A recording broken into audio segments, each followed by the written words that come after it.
Hello friends, we are back with our new video and welcome back to our channel. So guys, आज हम explain करेंगे 2018 की blockers movie को। तो movie की शुरुआत होती है और हम सिंगल मदर को देखते हैं जिसका नाम लीजा होता है, जो अपनी बेटी जूली को किंडरगार्टन के पहले दिन छोड़ने आई थी। तो वो काफी इमोशनल हो जाती है। इसी तरह दो और पेरेंट्स थे, नीचेल और हंटर। नीचेल की बेटी कायला और हंटर की बेटी सैम दोनों लीजा की बेटी जूली की फ्रेंड बन जाती हैं। अपनी बेटियों को ऐसे मस्ती और खुश देख इनके पेरेंट्स भी बातें करते करते फ्रेंड्स बन जाते हैं। और फिर हम भी देखते हैं 12 साल ऐसे ही गुजर जाते हैं जब तीनों लड़कियां बड़ी हो जाती हैं। अब एक दिन जूली कायला और सैम को बताती है कि वो आने वाली प्रॉम नाइट में अपने बॉयफ्रेंड ऑस्टिन के साथ पहली बार इंटीमेट होने वाली है। ये सुनकर कायला बोलती है कि वो भी अपने लैब पार्टनर कॉनर के साथ ये सब करने वाली है। अब बचती है गाइस सैम। यहाँ हमें पता चलता है कि वो लेस्बियन होती है और इसके बारे में किसी को नहीं पता, क्योंकि उसको ऐसा लगता है कि अगर उसके बारे में उसकी फ्रेंड्स को ये पता चलेगा तो उनकी फ्रेंडशिप खत्म हो जाएगी, यानी कि उनकी फ्रेंडशिप टूट सकती है। तो वो यहाँ झूठ बोल देती है कि उसका भी प्लान है अपने फ्रेंड चैट के साथ ये सब कुछ करने का।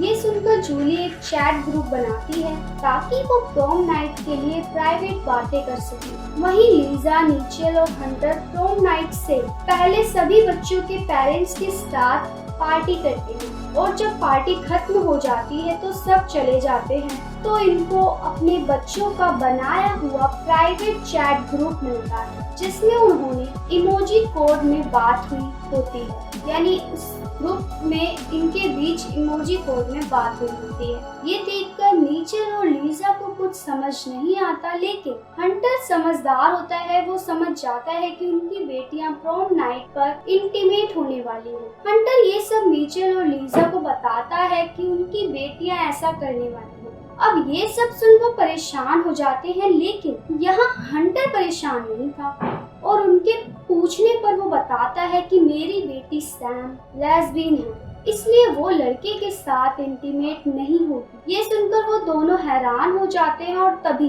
हंटर को भी याद आता है कि सैम भी अपने फ्रेंड चैट को ना चाहते हुए भी किस कर रही थी, इसलिए वो भी नीचेल और लीजा के साथ जाता है और उन्हें रोकने के लिए उनका साथ देता है। जूली की चैट से उन्हें पता चलता है कि वो प्रॉम नाइट के बाद ऑस्टिन के घर जाने वाले हैं, इसलिए वो पहले उसके घर जाते हैं और वहां पहुंचने पर उन्हें इंटीमेट होने की आवाज सुनाई देती है। तब ये सोचते हैं कि इनके बच्चे ही हैं जो अपने पेरेंट्स को धोखा दे रहे हैं, यानी हमसे झूठ बोल रहे हैं।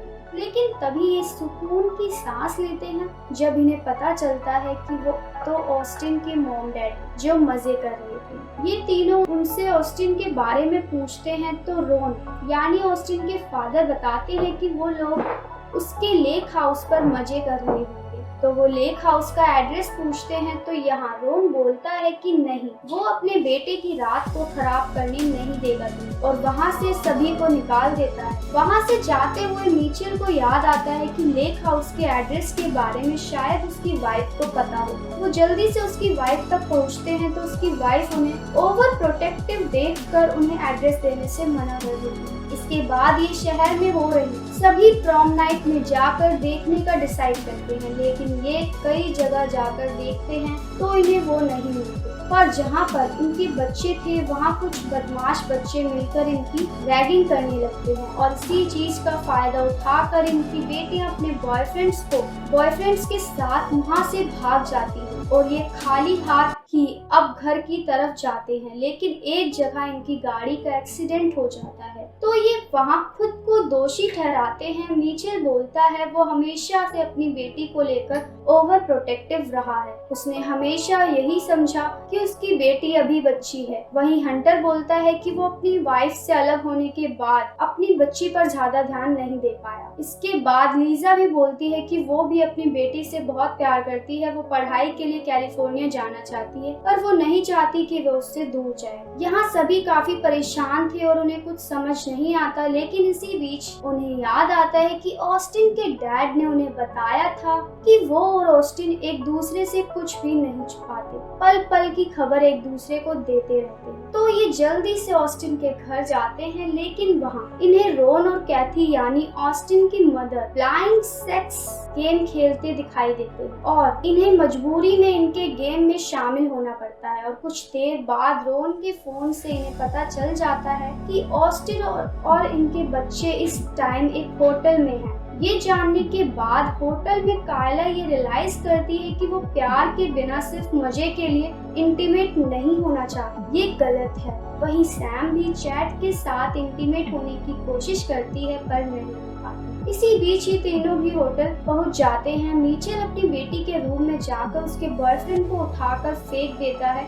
अपने डैड को ऐसे जासूसी करता देख कायला गुस्सा हो जाती है और वो अपने डैड के साथ फाइट करने लगती है। और कुछ देर बाद उसको रियलाइज होता है कि उसके डैड सिर्फ उसकी केयर के लिए यहाँ ये सब कर रहे हैं और यहाँ आए। इसके बाद इनके बीच सब कुछ ठीक हो जाता है। वही हंटर भी सैम के पास जाता है और उससे खुलकर बात करता है। तो सैम अपने डैड को बताती है कि वो लेस्बियन है। हंटर इस बात से दुखी होने की जगह खुश था। उसकी बेटी ने वो सब उसको बताया जो उसने अब तक किसी को नहीं बताया था और अब फाइनली इनके बीच भी सब कुछ ठीक हो जाता है। वहीं दूसरी तरफ लीजा भी जूली के रूम में जाती है तो वो देखती है कि जूली सच में ऑस्टिन से ट्रू लव करती है। वो ये जानकर खुश थी कि उसकी बेटी प्यार में, और वो उसके रूम से बिना बताए ही जल्दी से रूम से निकल जाती है। और फिर ये तीनों पेरेंट्स एक साथ बैठकर बातें करते हैं और बोलते हैं कि हम कितना गलत थे, उनके बच्चे अब बड़े हो गए हैं। इसके बाद इनके बच्चे भी प्रॉम नाइट में जाकर एंजॉय करने लगते हैं। वहाँ सैम कायला और जूली को बता देती है कि वो लेस्बियन है। अब मजे की बात ये है कि ये जानकर कायला और जूली को कोई फर्क नहीं पड़ता और उनकी फ्रेंडशिप वैसी की वैसी ही रहती है। यानी यहाँ सैम भी बहुत खुश हो जाती है। इसी के साथ सैम जिस लड़की से प्यार करती थी वो भी वहाँ आकर उसको किस कर लेती है। उससे भी यानी अब उसे भी उसका प्यार मिल जाता है। और फिर इसके 3 महीने बाद जूली कैलिफोर्निया जाने लगती है तो कायला और सैम उसको छोड़ने जाते हैं। वो लीजा के पास मैसेज करती है कि वहाँ जाकर जूली पढ़ाई छोड़कर ड्रग्स लेने वाली है और काफी मजे करने वाली है। ये सुनकर लीजा हैरान हो जाती है पर तभी फिर से मैसेज आता है, जी हाँ दोस्त, और वो कहती है कि ये सिर्फ एक मजाक। और इस मजाक के साथ और एक हैप्पी एंडिंग के साथ इस मूवी का यहीं पर एंड हो जाता है। तो गाइस कैसी लगी आपको ब्लॉकर्स की ये मूवी, प्लीज कमेंट करके जरूर बताएं। और अगर वीडियो अच्छी लगी हो तो प्लीज एक लाइक करना ना भूलिए। मिलते हैं नेक्स्ट वीडियो में, जब तक के लिए अपना ख्याल रखिएगा। Stay safe, stay home.